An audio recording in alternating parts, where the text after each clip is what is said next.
Teman meja Edi, situasi di Sumatera kembali memanas. Banjir bandang besar melanda beberapa wilayah, menghanyutkan rumah, memutus akses jalan, dan memaksa ribuan warga mengungsi. Namun di tengah kepanikan, muncul kabar terbaru yang memberi secercah harapan. Menkeup, Purbaya Yudisadewa, bersama Wakil Presiden terpilih Gibran Rakabuming Raka, dikabarkan bergerak cepat mempersiapkan anggaran darurat khusus untuk penanganan bencana kali ini. Bagaimana langkah cepat keduanya? Apa dampaknya bagi warga? Dan mengapa pemerintah begitu sigap kali ini? Kita kupas tuntas, hanya di channel ini. Banjir bandang Sumatera, bencana yang tak terduga. Hujan ekstrim sejak beberapa hari. Debit sungai naik drastis. Material lumpur dan kayu menyeret rumah.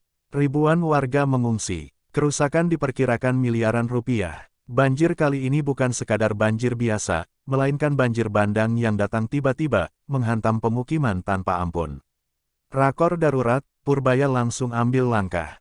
Tak menunggu lama, Purbaya Yudisadewa langsung menggelar rapat mendadak bersama tim stabilitas keuangan, Kemenkeu, dan BNPB.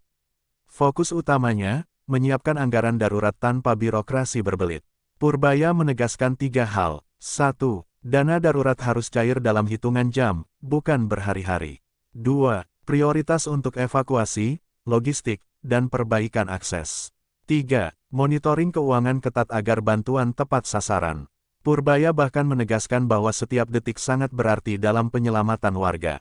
Gibran turun tangan, desak percepatan. Sementara itu, Gibran, yang dikenal cepat dalam pengambilan keputusan, memberikan instruksi tegas agar anggaran disiapkan tanpa menunggu proses politik panjang. Gibran menyampaikan, keselamatan warga nomor 1. Jangan ada laporan menunggu tanda tangan. Jangan tunggu situasi memburuk. Gaya kepemimpinan Gibran yang lugas kembali terlihat. Ia ingin semua instansi bekerja dalam satu komando. Dana dikebut, sinergi dua tokoh. Yang menarik, koordinasi antara Purbaya dan Gibran berlangsung sangat cepat. Keduanya menargetkan anggaran siap dalam waktu 24 jam. Langkah yang diambil, pengalihan anggaran non-prioritas, penetapan status darurat bencana, akses cepat untuk BNPB dan Basarnas, bantuan logistik prioritas, air, makanan, obat-obatan, selimut. Warga Sumatera mulai mendapat bantuan. Pemirsa, bantuan mulai berdatangan. Warga yang terisolasi akhirnya mendapat logistik. Tim SAR juga mendapatkan tambahan peralatan dari anggaran baru ini. Kehadiran dana cepat ini benar-benar menjadi penyelamat di tengah krisis. Kenapa pemerintah begitu sigap? Beberapa analis menyebut, langkah cepat ini merupakan pola baru pemerintahan, mengedepankan kecepatan daripada formalitas. Purbaya dan Gibran dianggap mewakili generasi pemimpin yang bergerak berdasarkan data dan urgensi. Kesigapan ini menjadi bukti seriusnya pemerintah dalam menghadapi ancaman bencana hidrometeorologi. Tantangan besar di lapangan, banyak akses masih tertutup, cuaca ekstrim masih berlangsung, ribuan warga belum kembali ke rumah. Kebutuhan logistik terus meningkat, kendati anggaran cair, tantangan tetap besar. Koordinasi di lapangan butuh waktu, dan cuaca buruk membuat upaya penyelamatan semakin sulit. Rencana jangka panjang Purbaya dan Gibran.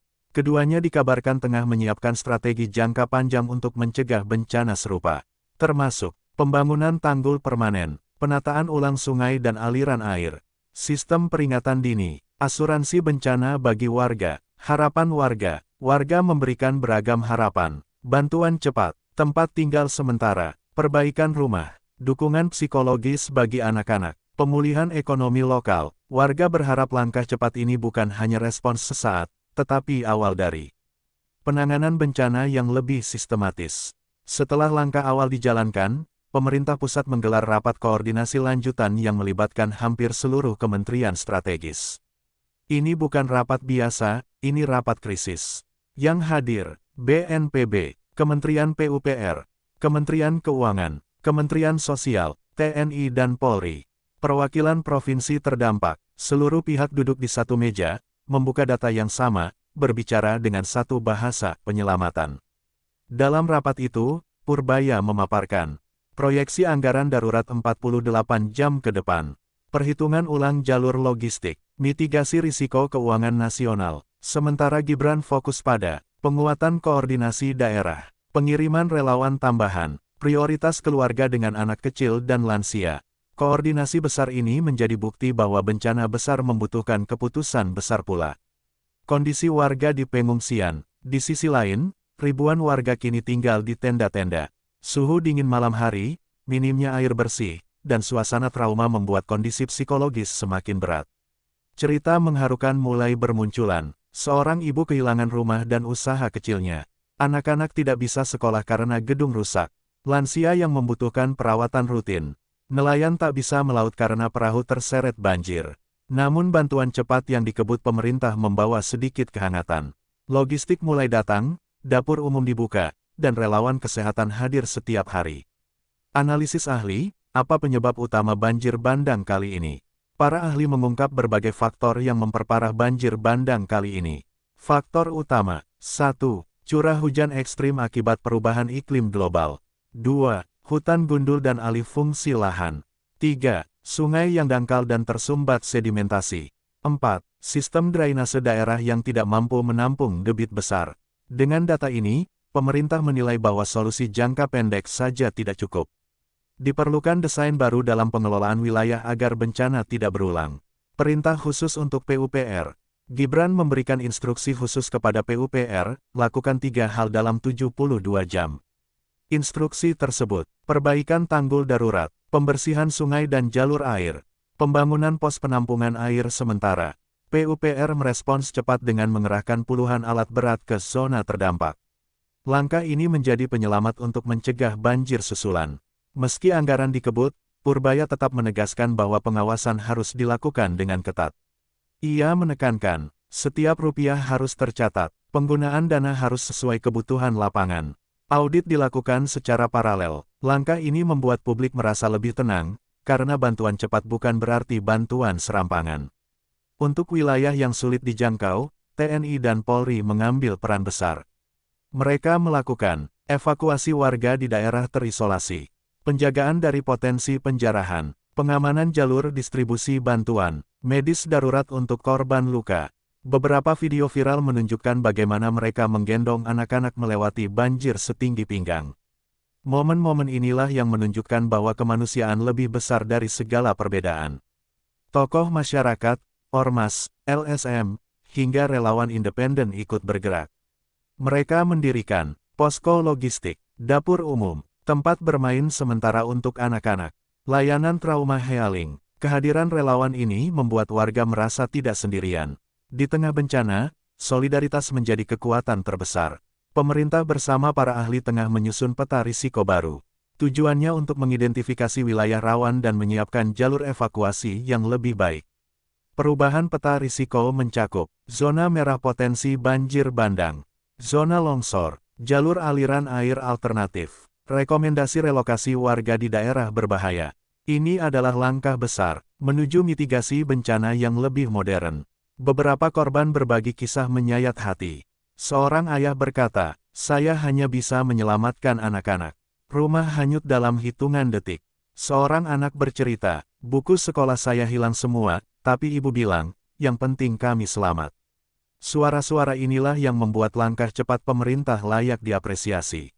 Ketika air mulai surut, warga mulai kembali ke rumah. Namun perjalanan pemulihan masih panjang. Proses pemulihan awal, pembersihan lumpur, penilaian kerusakan rumah, pendataan kebutuhan rekonstruksi, bantuan usaha kecil untuk warga terdampak. Kehadiran anggaran cepat dari Purbaya dan Gibran menjadi kunci dimulainya proses bangkit dari bencana. Bencana ini menjadi pengingat bahwa Indonesia harus semakin siap menghadapi cuaca ekstrim ke depan. Pelajaran penting. 1. Respons cepat harus jadi standar nasional. 2. Anggaran darurat harus fleksibel. 3. Infrastruktur harus adaptif terhadap iklim.